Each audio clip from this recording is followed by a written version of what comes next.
Assalamualaikum warahmatullahi wabarakatuh. Terima kasih atas kesempatan yang telah diberikan kepada kelompok kami. Di sini kami membawakan materi tentang pemeliharaan sistem manajemen mutu.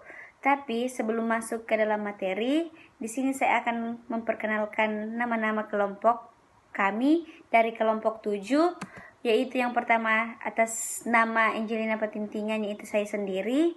Kemudian yang kedua yaitu Muhammad Agung Al-Halik. Kemudian yang ketiga yaitu Rizka Ardianti. Kemudian yang keempat yaitu Nur Iksan Sahabuddin. Saya Nur Iksan Sahabuddin, dan di sini saya akan menjelaskan tujuan umum pemeliharaan sistem manajemen mutu. Pada umumnya, suatu perusahaan memutuskan untuk menerapkan sistem manajemen mutu karena termotivasi oleh dua tujuan, yaitu tujuan internal dan tujuan eksternal. Nah, sekarang kita masuk pada tujuan internal. Tujuan internal itu sendiri memiliki sistem manajemen mutu yang diharapkan dapat merampingkan operasional perusahaan, meningkatkan efisien dan mengurangi pengeluaran. Nah, selanjutnya kita masuk pada tujuan eksternal.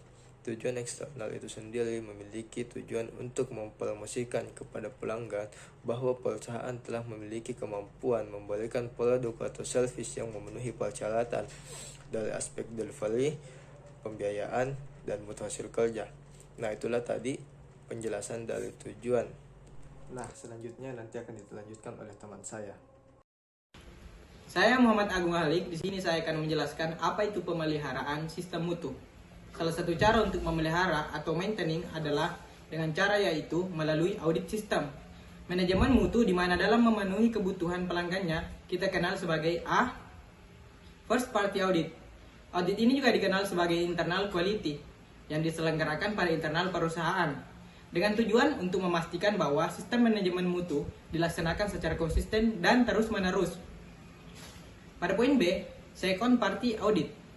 Suatu perusahaan yang berkeinginan untuk mendapatkan mutu produk yang baik akan sangat peduli kepada performance dari subkontraktor ataupun pemasok. Pada poin ketiga, third party audit.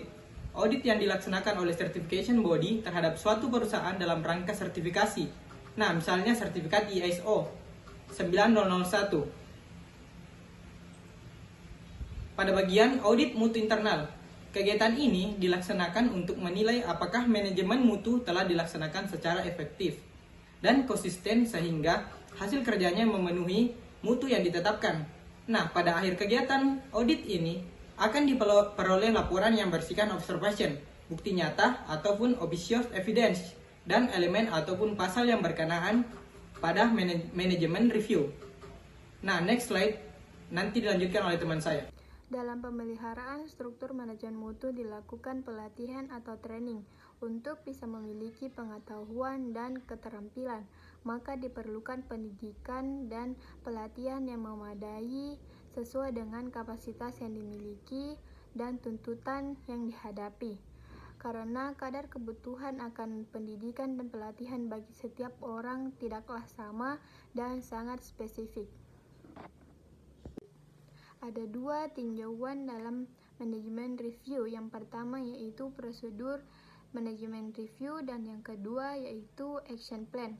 Prosedur manajemen review merupakan tinjauan manajemen yang mengevaluasi berbagai kebutuhan akan perubahan bagi sistem manajemen mutu organisasi, termasuk kebijakan mutu dan sasaran mutu. Action plan merupakan tinjauan manajemen yang hanya memberikan pengarahan secara umum dan prinsip-prinsipnya saja.